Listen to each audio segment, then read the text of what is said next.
Yes. Welcome to Cross Politic. Did good. The same situation. Pastor Toby's here, but he's not here, but he's here. But don't worry. He's here in spirit. Shock Knocks. I'm the Water Boy. We had a great show. We actually had Arthur Schultz. He's an attorney who's representing a number of chaplains in the military that are fighting, for their religious convictions and the forced vaccination and all that jazz. It's amazing that it's still going on. I thought it was over, honestly, since I can fly without having to have a mask on. Apparently, it's just getting started, though, for the chaplains. This finally rose to the chaplain level. Okay, so wait a second. I'm inside the app. And so, obviously, we're talking to you on YouTube because YouTube hates free speech and hates your liberties and hates America and hates everything that's good about God, Jesus, and would you be careful about how bad you talk about YouTube on their own platform? I'm pretty much done. The last time we got canceled, we had another military veteran on. Yeah, you've said that. Yeah, well, now, a couple days in a row. Just saying. But the cool thing is, you can download our app and actually live stream the show right now. Yeah. Go in your favorite app store or in your favorite TV, Roku or iTunes, Apple TV. Can I ask you a question? And you can download it and actually view it live from there. Also, go ahead. I got one other thing I wanted to say. Okay, go ahead. What were you going to say? And then you should be able to comment in the live stream and communicate and chat with us in the live stream. So we're getting the app hot. And the app, because we fixed the chat functionality in the app. Pretty exciting. And related to the chat functionality, you can actually now network and find people that are in your own state, in your own country, and you can network with friends of the show from other states. So we can help the government with geocaching. Oh, cool! That's awesome. Yeah, that's good. That's helpful. Don't forget as well. So what are we calling this? We're calling this the Backstage Pass. So is that what we're calling it? Really? Yeah. Cross Politic club member, the club member of Backstage Pass. Because of our tight schedule right now, we can only do about 30 minutes of a show. So we have interviews that will extend beyond that, and we won't be able to bring all that to you. But inside of the club, Cross Politic club member, portal. If you become a Fight Laugh Feast club member, you get the rest of that conversation that we get to have, like for instance with Art, right? And so there's more. And that was So and that was actually really good. Art kind of. Yeah, a lot of clarification lit there. Himself on fire and started running around and screaming, "What's going on? Why are they doing this?" It's good stuff. But here's my question. So we had some news stories that we didn't get to. Mm-hmm. And we'll probably still get to these news stories at some point in the show. But here's the question I have for you. I have a conundrum. I have two news stories. One's from the Washington, both of these are from the same place, the Wall Street Journal. And one news story says that summer worker shortages means that things will be closed again. And I just scroll down a little further, and the other story was workers' share of economic pie isn't growing. Mm-hmm. Two of the same story, on the same website, two different stories. Yeah. Now here's my conundrum to you, and I don't want to throw away what my thought is, but one of these, the summer shortages are saying basically they don't have people who will go to work, and they're even making more money, but they can't get people to come to work for them. And so everything, even especially in Arizona, they're seeing a lot, or Phoenix, they're seeing a lot of places that are going to be closed, like pools are going to be closed, and a lot of other businesses are going to be open only half days. Yeah.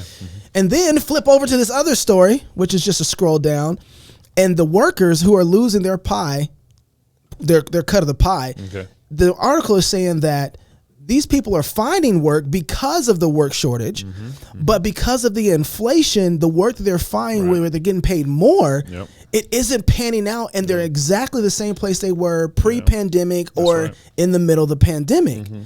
Now, Gabe, we are trying to encourage people to find things to do and find work and engage in work. And so I read the one on the worker shortage in the summer, and I was like, oh man, every Christian should look at this and be like, opportunity, like Buzz Lightyear, right? Like work everywhere, right? Like there's work everywhere. And then as you go over, it's like, so let's say that you do find work and there is work everywhere. It doesn't add up so that you're actually making any more money. That's right. By the time you get done working. Yeah, well, so you're in a conundrum. So what do you do? There's a bunch of things going on here. One, we're experiencing a little bit of the effect, where Congress and the House, Congress gives you stimulus money, Yeah, that was part of the PPP money. Yeah, so you get stimulus money, and then all of a sudden inflation starts kicking in because you just got a bunch of free money with no exchange of goods and services. Yeah, they marked that off as profit, and they were like, so since we marked it off as profit, and you're all excited you get $600, and then later on your gas is $8 a gallon. Right. So it bites you because you made this bad economic stimulus package over here. We all think it's good. We take the money, and then 6 months later, we're getting bit in the butt with gas prices. So the same kind of phenomena is happening right now in our economy, where we were shut down for 2 years. Everyone got stimulus money. People were laid off and incentivized not to go to work. Yeah. And then now everything's opening back up, and the whole workforce, everything's cattywampus because now we got $15 minimum wage. It wasn't even legislated. Right. $15 minimum wage was legislated maybe in a couple states. It was bully pulpited. It was.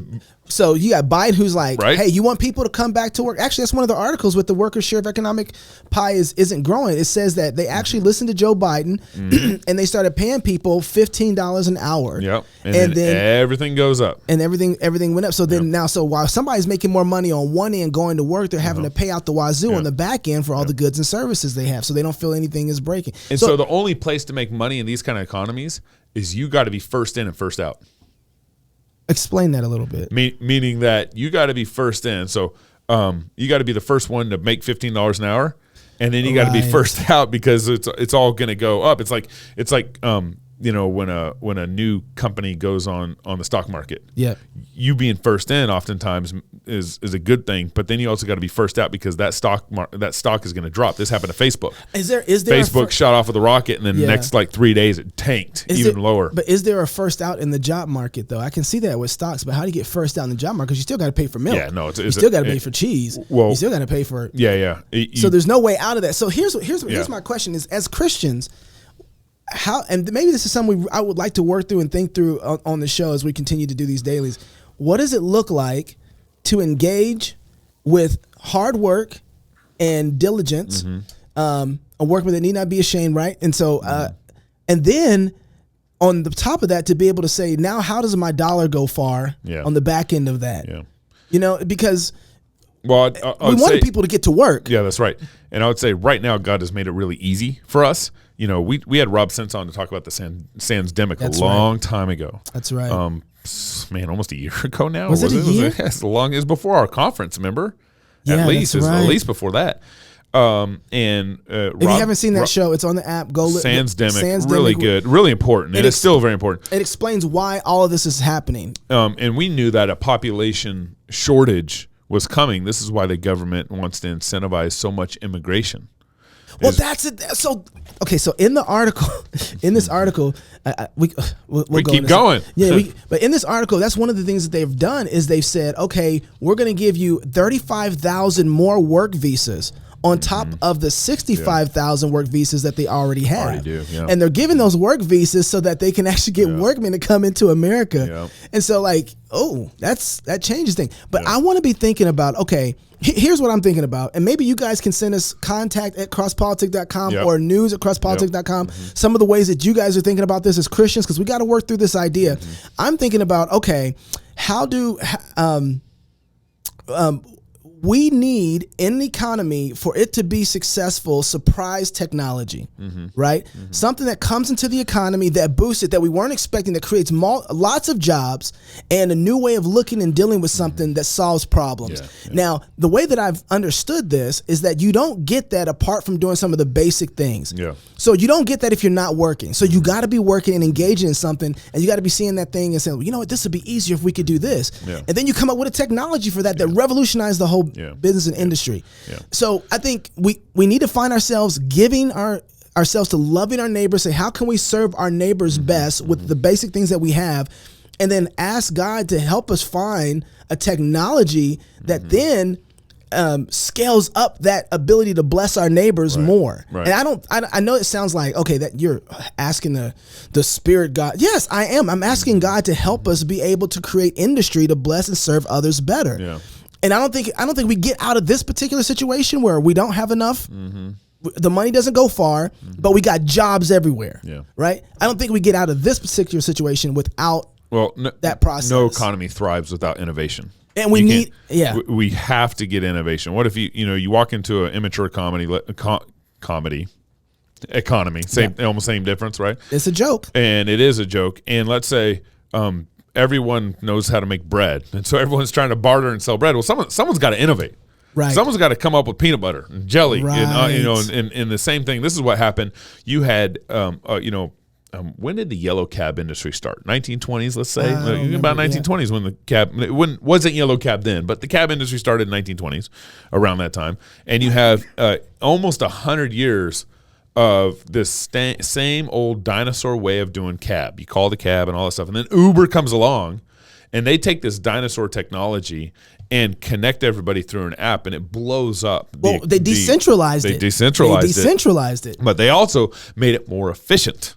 That's right. And so the innovation of what they did there, now they took old technology and innovated with it. So that's a good one. So there's a couple different things. So you got to get to work. Yeah, that's right. And you got to find out how understanding the world. I think you need education so you can understand how to view things and scope. And you also need to decentralize. You got to get the government out of it. You got to get so you need to be voting for people who are going to get the government out of your industry so you can decentralize. And I like decentralizing. Basically, your big companies become dinosaurs for a reason. They become bloated with administrative costs and all that stuff. What you're trying to figure out is, where's the peanut butter in the market? Where can I find out where the peanut butter's at? And a lot of these big companies, what happens is they'll grow like Amazon, or they'll grow like Microsoft. But they stop serving people. And they stop serving people, and they kind of dehumanize the process. Through that process, they kind of dehumanize their own market. You know what? So there's tons of opportunity out there. We sit here and we're able to communicate to all kinds of different people to kind of create this think brain, this think tank. If you got ideas and ways to do this to help brothers and to be able to engage and create more blessings for other people, send us those things to news@crosspolitics.com or contact@fightlaughfeast.com. I'd love to be able to share. And we'll see them in Knoxville. And have come and build relationships like this in Knoxville, October 6th through the 8th. That's exactly what the conference is for. All right, you know what to do. Go to the app. We'll see you in the app. Finish watching the rest of the show. This is Cross Politics. Salute.